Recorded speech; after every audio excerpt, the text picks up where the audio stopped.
Assalamu alaikum wa rahmatullahi wa barakatuh. Que la paix et la miséricorde d'Allah soient sur vous tous, chers frères et sœurs musulmans, chers amis chrétiens présents aujourd'hui dans cet espace de dialogue et de réflexion. Je vous remercie sincèrement d'être venus si nombreux pour assister à cette discussion qui se veut respectueuse, sincère et enrichissante. C'est un honneur pour moi d'être aux côtés d'un homme dont les conférences ont marqué des millions de personnes à travers le monde, le docteur Zakir Naik. Cher docteur Zakir Naik, qu'Allah vous récompense pour vos efforts constants dans le dialogue interreligieux. Je me présente, je m'appelle Younous. Je suis musulman et profondément attaché au dialogue entre l'islam et le christianisme, convaincu que la compréhension mutuelle est la clé de la paix. Ma question aujourd'hui est sur la suivante. Docteur Zakir Naik, pouvez-vous nous présenter toutes les preuves, à partir du Coran et des hadiths, qui montrent que la mosquée Al-Aqsa appartient à l'islam? Wa alaykum assalam wa rahmatullahi wa barakatuh. Mon frère Younous, je te remercie pour ton salut chaleureux et pour ta question importante, qui touche non seulement à l'histoire, mais aussi à la spiritualité, à la foi et à l'identité religieuse. Je remercie également nos frères musulmans et nos amis chrétiens présents parmi nous aujourd'hui.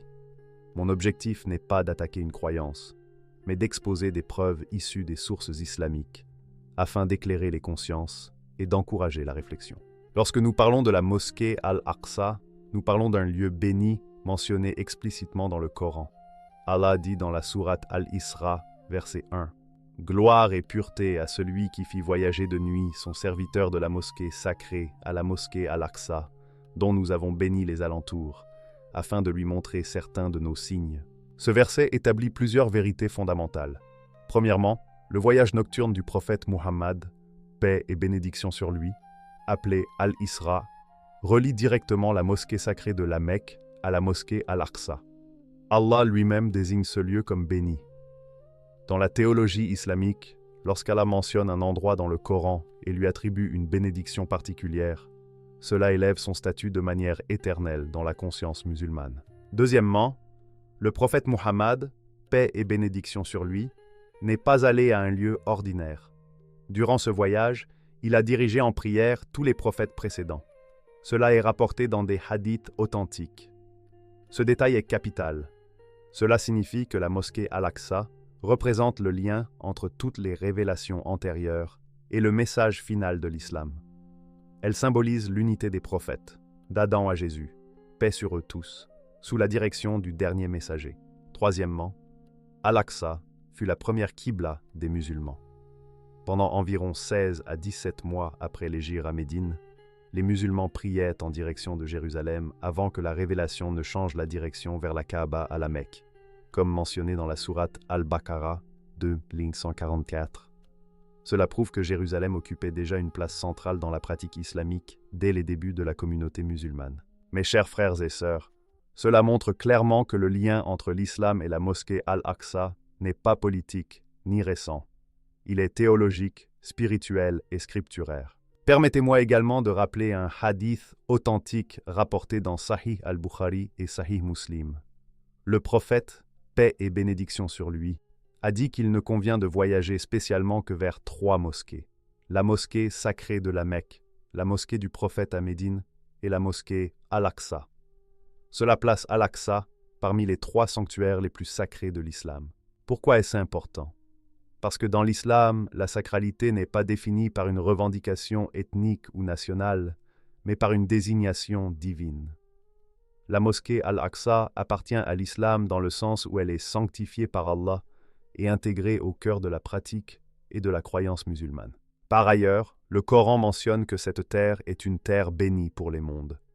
Dans la sourate Al-Anbiya 21-71, Allah parle de la terre vers laquelle il a conduit Abraham, la décrivant comme bénie pour les mondes. Les exégètes classiques identifient cette région comme étant la région de la Palestine historique. De même, dans la sourate Al-Maïda 5.21, Moïse appelle son peuple à entrer dans la terre sainte qu'Allah vous a prescrite. Ces versets ne sont pas contradictoires avec l'appartenance islamique d'Al-Aqsa.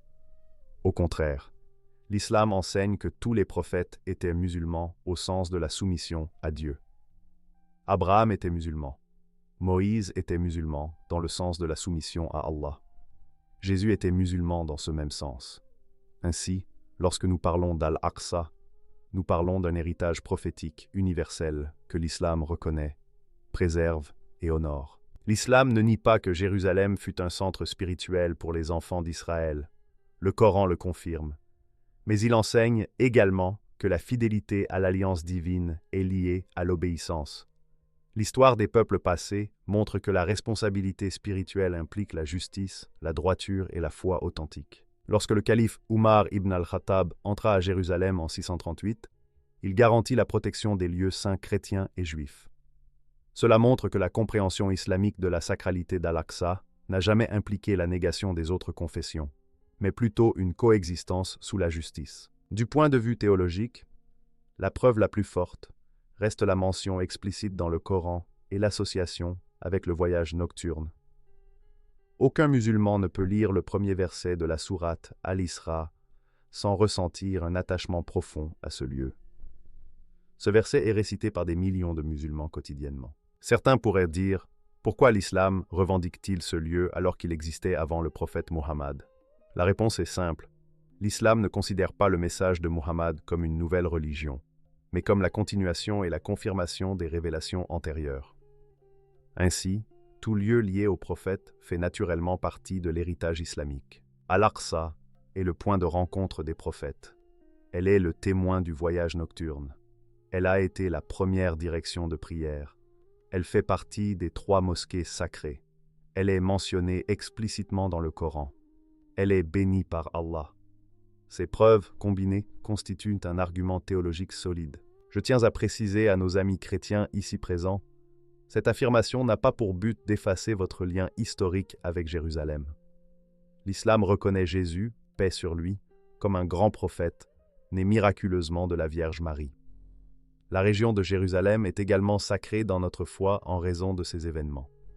Notre amour pour ce lieu inclut le respect des prophètes bibliques. Ainsi, dire que la mosquée Al-Aqsa appartient à l'islam signifie qu'elle est intégrée dans la révélation finale, protégée par ses textes sacrés et inscrite dans la pratique musulmane depuis 14 siècles.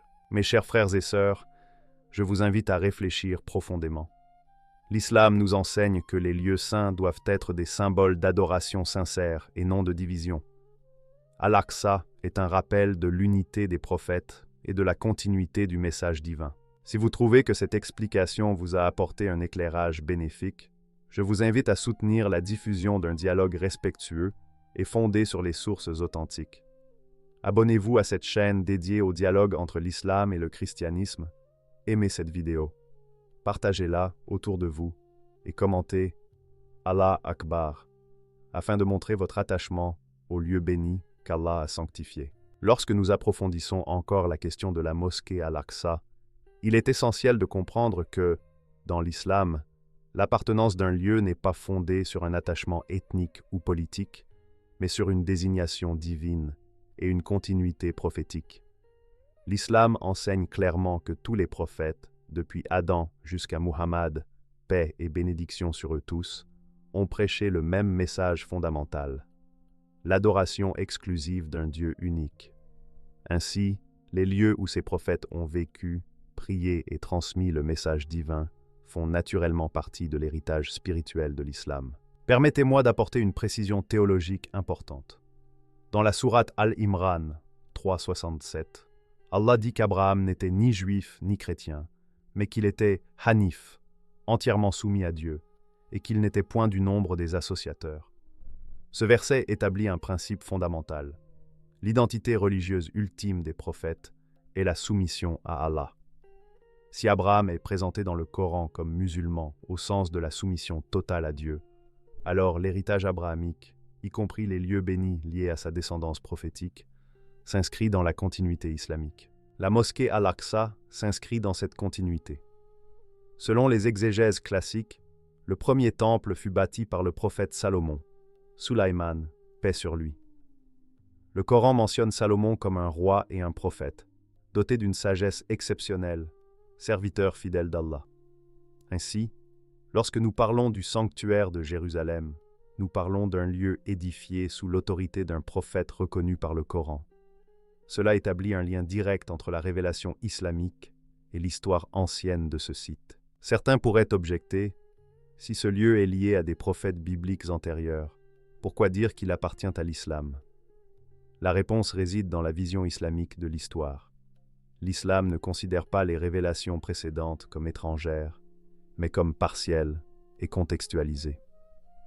Le Coran se présente comme Muhaiminan alayhi, un gardien et un confirmateur des écritures antérieures. Ainsi, ce qui est authentique dans les traditions passées est confirmé, purifié et intégré dans la révélation finale. La sacralité d'Al-Aqsa est également liée à l'événement du Mi'raj, l'élévation du prophète Muhammad, paix et bénédiction sur lui, aux cieux. Après avoir dirigé les prophètes en prière à Al-Aqsa, il fut élevé à travers les cieux successifs. Cela confère à ce lieu une dimension cosmique. Ce n'est pas simplement un site géographique. C'est une porte spirituelle marquée par un événement miraculeux. Aucun autre lieu terrestre, en dehors de la Mecque, n'est directement lié à un tel miracle mentionné explicitement dans le Coran. Il est aussi important de noter que la bénédiction mentionnée dans la sourate Al-Isra ne concerne pas uniquement la structure de la mosquée, mais également ses alentours. Le texte coranique dit « dont nous avons béni les alentours ». Les savants expliquent que cela fait référence à toute la région.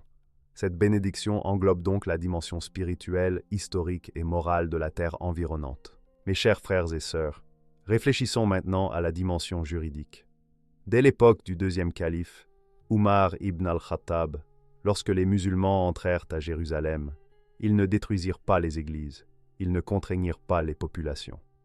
Au contraire, ils instaurèrent un pacte de protection, garantissant la sécurité des lieux de culte chrétiens. Cela démontre que la reconnaissance islamique de la sacralité d'Al-Aqsa n'a jamais été synonyme d'effacement de l'autre, mais d'une responsabilité spirituelle. Dans un hadith authentique, le prophète, paix et bénédiction sur lui, a recommandé à sa communauté de maintenir un lien constant avec Al-Aqsa. Même si l'on ne peut s'y rendre, il est recommandé d'y envoyer de l'huile pour ses lampes, c'est-à-dire de contribuer à son entretien.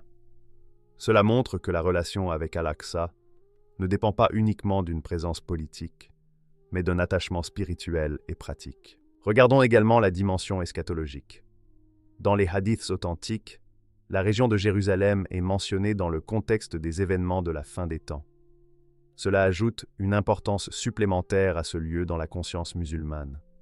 L'islam ne voit pas l'histoire comme un cycle sans direction, mais comme une trajectoire vers un accomplissement.